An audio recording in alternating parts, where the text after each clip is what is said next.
Hello friends, welcome to పద్దుస్ మరో ప్రపంచం.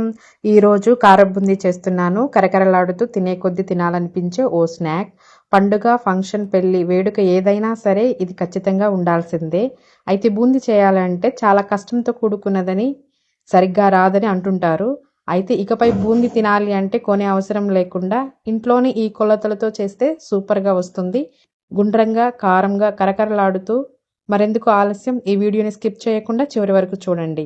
ముందుగా కావలసిన పదార్థాలు: శనగపిండి 4 కప్పులు, పసుపు 1/2 టీ స్పూన్, ఉప్పు 1/2 teaspoon, baking soda 1/2 teaspoon, కారం 1 టేబుల్ స్పూన్, మరగబెట్టిన ఆయిల్ 2 గరిటెలు, వేరుశనగపప్పు 1 కప్పు, జీడిపప్పు 1 కప్పు, వెల్లుల్లి 1/2 కప్పు, కరివేపాకు గుప్పెడు. తయారీ విధానం: ముందుగా ఒక గిన్నెలోనికి శనగపిండి, పసుపు, ఉప్పు, బేకింగ్ సోడా అలాగే మరగబెట్టిన ఆయిల్ను కూడా తీసుకుని బాగా కలుపుకోవాలి. ఆ తర్వాత కొద్ది కొద్దిగా నీళ్లు కలుపుకుంటూ బూందీ వేయడానికి సరిపడా కన్సిస్టెన్సీ వచ్చేంత వరకు కలుపుకోవాలి.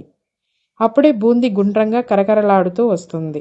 ఇప్పుడు బూందీకి సరిపడా ఆయిల్ తీసుకుని హై ఫ్లేమ్లోనే వేడి చేయాలి. నూనె బాగా వేడిగా ఉన్నప్పుడు మాత్రమే బూందీని దూసే గరిటె మీద గరిటెడు పిండి పోసి నిదానంగా అట్లు పోసినట్లుగా పిండిని గరిటెతో తిప్పితే అప్పుడు చక్కగా బూందీ గరిటెలో నుంచి కిందికి జారుతుంది.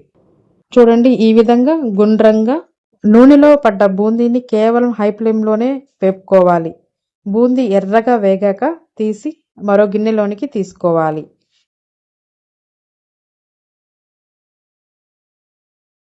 ఇప్పుడు అదే నూనెలో వేరుశనగపప్పు, జీడిపప్పు, వెల్లుల్లి, కరివేపాకు కూడా వేపుకుని బూందీలో వేసుకోవాలి. చూడండి, ఈ విధంగా వేసుకోవాలి. తర్వాత సాల్ట్, కారం, కావాలంటే ధనియాల పొడి, జీలకర్ర పొడి కూడా వేసుకోవచ్చు. నేను వేయడం లేదు. వేడి మీదే బూందీకి బాగా పట్టించాలి. ఇంతేనండి, బూందీ రెడీ. పూర్తిగా చల్లారాక బూందీని డబ్బాలో దాచుకుంటే కనీసం 15 రోజులు నిల్వ ఉంటుంది. నేను చేసిన ఈ ప్రాసెస్ మీకు నచ్చినట్లయితే మీరు తప్పకుండా ట్రై చేయండి. If you like the video, please do like, share and subscribe. Thank you.